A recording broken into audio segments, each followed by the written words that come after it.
Welky. Oh shit. Oh shit, what up? Everyone knows that the Russian jeans stripes faster than American jeans. Tries to clean it up for Ryu. Oh, look at the cleanse, look at the moves. Faker, what was that? You guys ever heard of the rule of 51%? It's the principle of 51% to 49%. When faced with a task that a person does not want to do, they must ensure that at least 51% of them are determined to succeed. 49% or less can resist. It's a win rate psychology sort of thing, where if your win rate is more than 50-50, wait a minute, this isn't it. No, the 51% rule is a League of Legends rule. If you win 51% of your games, you will climb. Period. The overall logic is that back in the day, if you kept at least a 51% win rate, you will outmatch your LP gains with your LP losses, and you would slowly but steadily climb. It was a sure way guarantee that you would be going up in rank, but a lot of things have changed from then. There's no more division to division promotional games. There is no more rank to rank promotional games. Decay is now a little bit less punishing, especially for the lower ranks that are susceptible to decay. In short, if you win 51% of the games, you will get to the rank that you want to get to. That's that.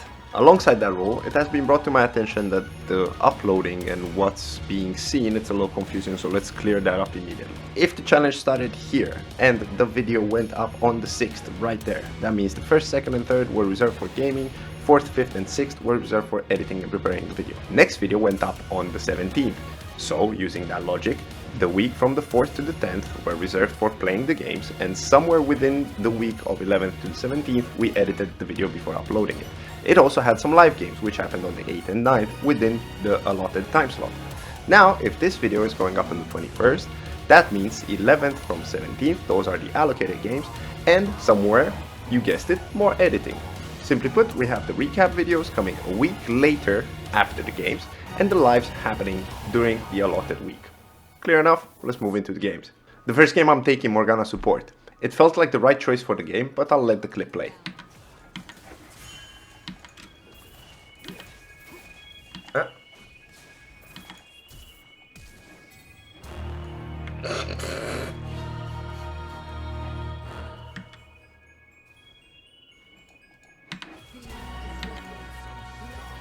Bro. I was feeling it during this game, reading the Jinx like a book. Giving my life was ultimately worth it, with Misfortune getting 2 kills. We were building a commanding league bot lane, even with the enemy Nautilus showing up to gank. Oh, no chance. I was hitting some nasties from downtown, but we couldn't make them count. After securing the dragon for our team, we ganked the pushing enemy bot lane. This turns into a scuffle and a half, which, despite greed from my teammates, we ultimately win 3-4-2.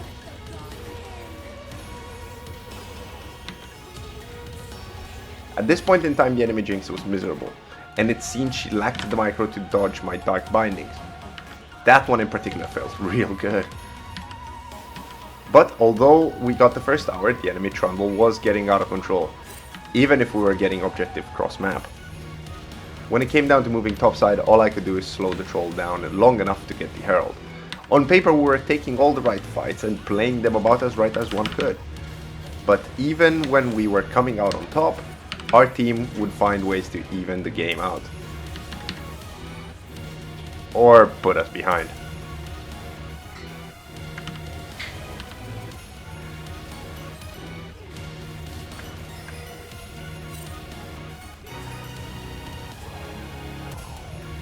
At a certain point we weren't even coordinating anymore to win the fight. Instead, we were doing whatever the Teemo is this Shaco.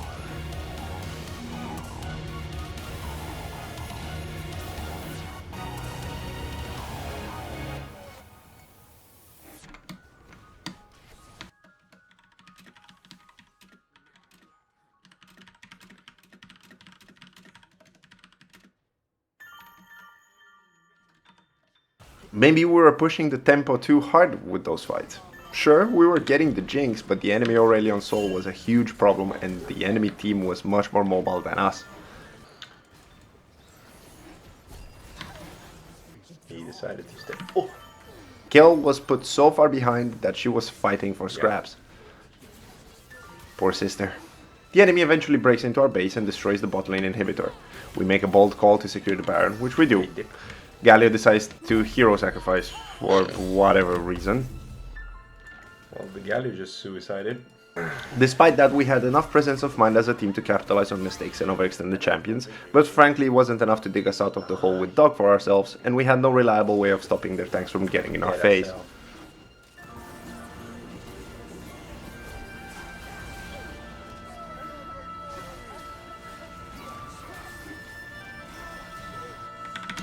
Wow. Hopefully this next Graves game is better. We lose the first blood because reasons. Oh, she's dead. I am unwise with my clear choice and I find a clown in my blue side whom puts a blade in my bottom and burns me to death. I attempt to freeze the way for my mid laner.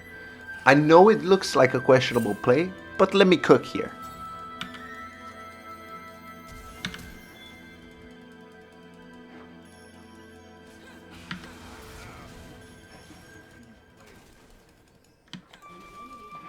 See? Oh, god damn it, you clown. Why you have to ruin the highlight like this? Speaking of highlights, this is a cool ass mechanic. How did Shaco shutdown just vanish? The friendly Diana gets a clown party as well, but chunks heavily the enemy Vladimir as she falls. I meet him in the bush and I honestly really needed that kill for both cold and confidence. Not to worry, I'm planning to grief it right away by going bot lane and playing the 2v2 fight like absolute garbage. We get a nice scuffle on the return gank where we kill the enemy Thresh, and as I'm looking to start the dragon, Diana finds and puts an end to the Shaco shenanigans. The clown tries clowny business by invading my red side, but I'm not exactly weak at the moment and the Diana has my back. I'm happy to see someone's appreciating the attention I give them. Me and Seth shadow the Lunari with Vladimir going far too deep and not succeeding in his endeavors. I promise I was just trying to make sure the vampire is purged. I'm so... I visit the set to file a formal apology and put a grey screen on this Demacian boy. I don't know what's with the teleport there, but we get the Rift Herald immediately after. I also use it immediately after to crash into the mid lane tower, and the aforementioned Demacian boy catches me for some payback. We're extremely strong as a team, with some wombo combo potential. We score an easy Infernal Dragon and the team starts a fight around Atakan. Hell, I don't even need to be there, but it helps to have a shotgun aimed at a stumbling Bloodlord vampire trying to escape. The fight results in an ace. Nice. My carries are just going ham. We get the Atakan too. My carries were going so ham that all following fights had us as the heavily favored to win. Everyone's just here for the meat. So when I got my chance, I gave Shaco some clown-like payback. The payback. How does it feel, Mr. Clownman Demon Thing? I resume my duties with the dragon and stumble onto the Shaco. I just happen to choose wrong and go for the clone, but Diana has my back again. Afterwards, it's just a formality.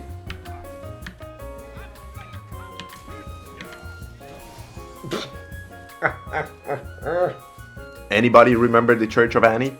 I hope Aless never sees this. I'd also hope that Alois would stop influencing Dr. Mudos into feeding games. Alas, I get a cheeky roam bot and surprise the enemy Samira with a giant teddy bear.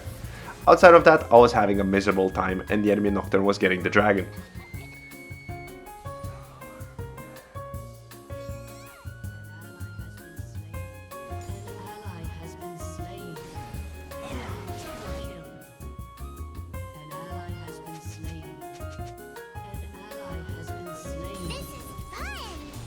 I think I've heard every variation of that announcer line this game alone. We also had an AD Silas jungle this time, due to some TikToks and a classic Riot move. He wasn't performing, but alas, neither was I. My laner was a full tank Galio and the enemy Samira had gotten more than enough kills to be scary. Hell, even the Sona was menacing. After losing several towers mid lane, our entire team was very demoralized. We were getting rolled over left and right. Our Silos was getting rolled over literally by a monkey in a purple truck. Our Jhin had a miserable lane and his art tickled at best. Even the fights that felt like we were winning and making a comeback was nothing more than a clever ruse from the enemies to give us false hope.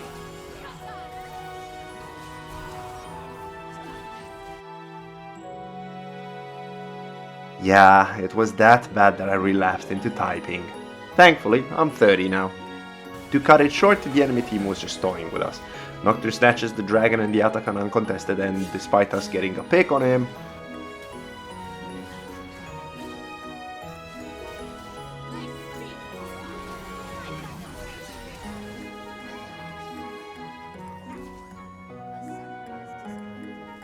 moving on, I decided to show how Jhin is meant to be handled. I have a Thresh and we're going against a Vayne Lulu matchup. Not the easiest to deal with, especially early. Our team does well around mid lane, but overextension on my end leads to both of my summoner's spells gone and my life forfeit. The Briar chases for the Thresh and dies. Didn't know she had damage over time in her kit. The mid laners show up to the party as well, scoring kills for both teams. Thresh doesn't want to ease on the aggression and I eventually get flashed on and chased down. Vayne takes the tower and we're now weak-sided. The Thresh is still not calming down. The Fizz catches me on the bot wave, but he's low enough that I can trade my barrier for his life and some much needed gold.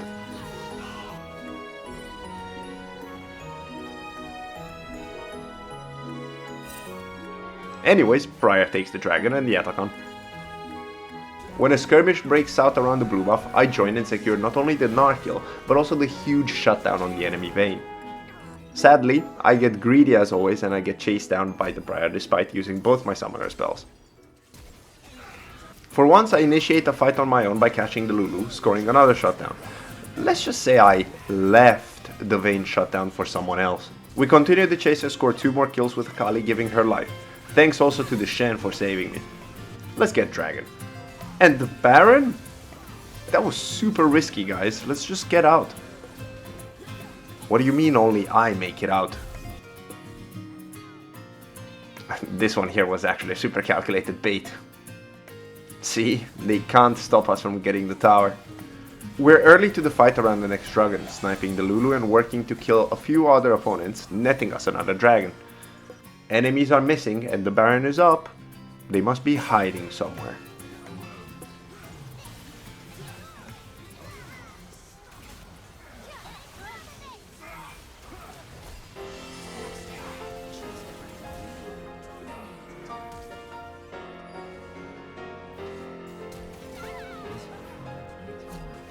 Oh yeah, I'm gaming now. Just look at this tower damage. I do get greedy yet again, losing my newly purchased Guardian Angel. But despite me almost throwing the win away, the Wukong wants to repay that Vayne kill from earlier. I do try to do the same at Dragon, but Briar smites the Dragon Soul away, and then catches me sleeping on the siege. For once, Thresh's aggression is the right play, and he hits the hook which deletes Lulu. Myself and Akali whittle down the Gnar and push. We take the inhibitor tower and the inhibitor itself. And you know what? We're going for it.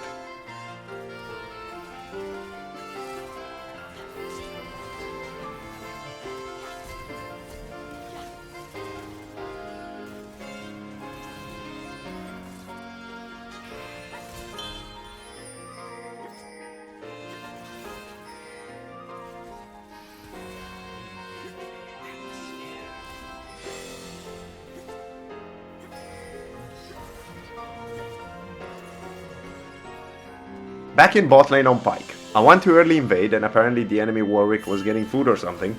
First blood on Kassadin, but I want more. I want so much more. I don't care if I die. Fastest feats of warfare that I've ever done. I call our Kha'Zix jungle bot for insurance and in hindsight we should have focused targets a little better. Not to worry, we get the Braum as well just a little later. Nothing could go wrong, right? I was still hitting my spells, but yeah. It was all downhill from here. Warwick gets the Void Grubs, the enemy Yorick top gets the first tower. We do get the next available dragon for ourselves, but the following engage does not go our way. Maybe, again, because of target selection. And Braum passive. I shouldn't have done that. Really shouldn't have done that. We rotate mid just to watch that tower fall too. And then I get blocked into the Yorick wall. We're dying everywhere on the map. So is the Rift Herald to the Warwick. The dragon too? I'll be damned if they catch me alive. They caught me alive. We ultimately lose the mid lane inhibitor tower and the Mordekaiser as we try to gank the Yorick. Not the best ult there, mate. For some reason that makes Kha'Zix and our Kassadin confident enough to start the Atakan. The enemy team assembles top lane like the Avengers. Not only the objective gets stolen by Warwick, but he ends up chasing me all the way into his death, dragging the Braum with him. Then, through a sheer lapse in judgment, Kassadin thinks jumping into the enemy team with a blast cone is a good idea. Kha'Zix is there like, oh yeah, that's a smart idea, bro, and does the same. That cost us the inhibitor. You wanna guess what happened afterwards?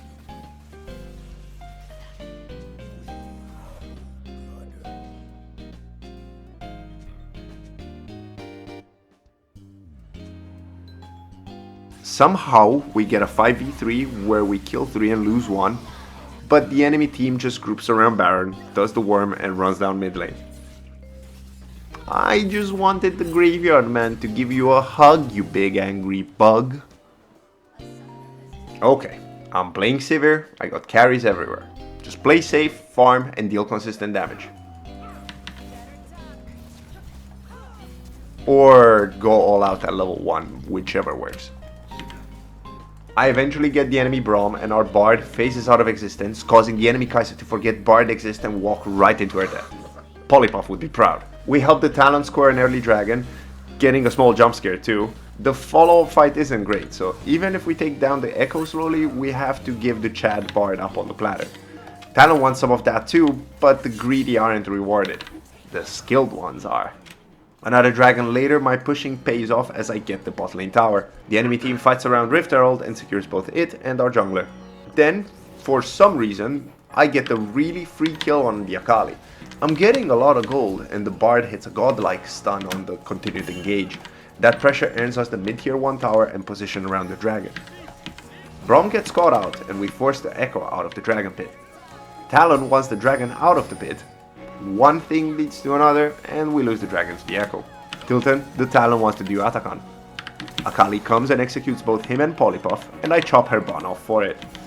Honestly, we shouldn't have tried it to begin with, let alone try to finish it. Predictably, me and our Garen die and the Atakan goes to the enemy team. This isn't gonna be like the other games where I'm doing super well early but we lose slowly and painfully, right? Ah, shit. Right? Oh.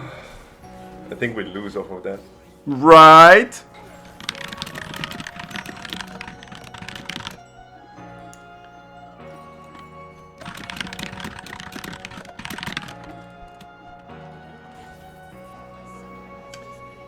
Oh boy, I'm in top lane on tank duties. Importantly, pay attention to our mid lane Katarina. It's a detail that'll be relevant later. Anyways, being on tank duty means just farming the waves. This is probably the only noteworthy highlight I did the whole game.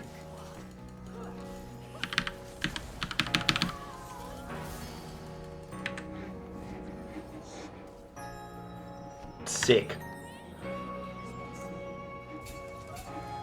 Now for the Katarina. That was my mid laner the previous game on Sivir, and they were being heavily flamed by our Talon with 5 accounts that peaked Emerald 1. Naturally, I sided with the Katarina last game, but now I see what sort of individual they are. Apologies on my part for the affiliation. Alas, our jungler, Master Yi, smites the dragon away. They are taking grubs. The enemy Naafiri predictably moves topside for the grubs. The Yi shows mid lane to hopefully shut up our tilted laner, and the Katarina almost gets him killed. Our own AD carry, Sivir, takes down the first tower and Yi shows to run down the enemy top laner Yorick. I get so tanky that the Gravekeeper can't take me down, but Katarina's mental was easily taken down instead. Dude, this cat is like not having it. Anyways, hey Yorick! Knock knock. Who's there, you may ask? The Rock. I cover for Mastery and our support Milio as they finish the Herald, and then use it in top lane. Where I also find out that Yorick can stop the Herald driving with his cage. Not that it matters. I use the entirety of my resources to dance around bot lane and give our team both the Atakan and the Dragon, being as annoying as possible to the enemy mid lane Hui. Might have taken it a little far though. No matter, the enemy cannot contest the Baron Nashor, nor our mid lane push enhanced by the Baron buff.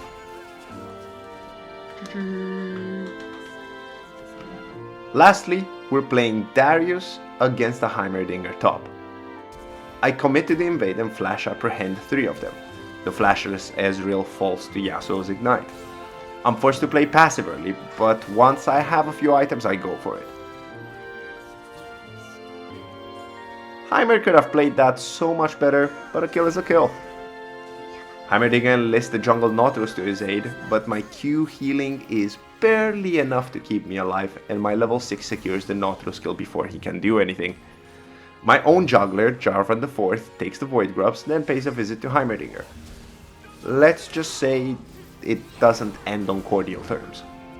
The AD carry Smolder takes down the first tower, and my team kills the dragon.